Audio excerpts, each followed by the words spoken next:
Assalamu alaikum. There are videos surfacing on local media and on the internet of Customs and Border Protection stopping, detaining, and arresting immigrants in the Metro Detroit area.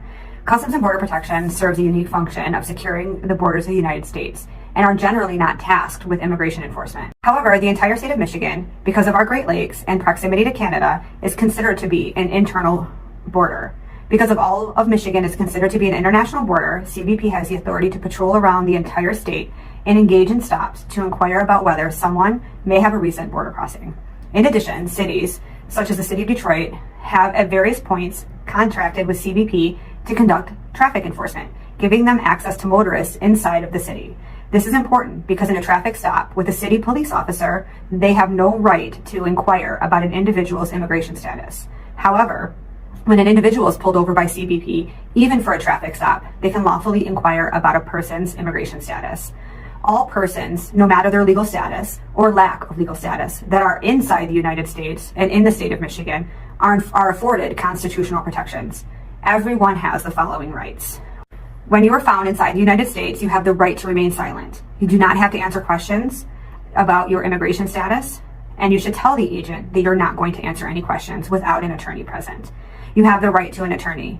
Even if you have not yet hired an attorney, you should tell any CBP officers that you encounter that you will not answer any questions without an attorney present. You have the right to refuse a search of your personal belongings and your car. CBP must have probable cause to search your backpack, bags, purses, and vehicle. You have the right to ask why you are being detained, and CBP can only detain you if an officer has reasonable suspicion that you have violated federal law or that you have committed an immigration offense. Their knowledge or their belief that you've committed a crime must be based on facts that are reasonably articulable. What that means is CBP must be able to explain to you why you are being detained. Furthermore, you have the right to refuse to sign any documents without having an attorney read them to you. And you should refuse to sign anything given to you by a CBP agent that has not been reviewed by an attorney. You have the right to have an interpreter present for questioning if English isn't your first language. And if you are a citizen or national of another country, you have the right to speak to your consulate.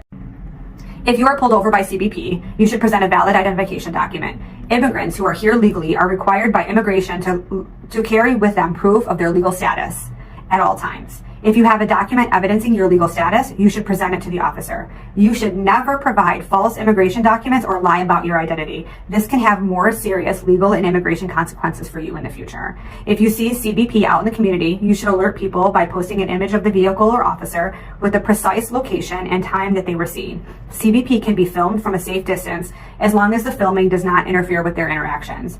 If you have concerns or know of individuals who may be in need of assistance with CBP or ICE, have them contact the Office of CAIR Michigan at 248-559-2247 or at cairmichigan@gmail.com. Assalamu alaikum.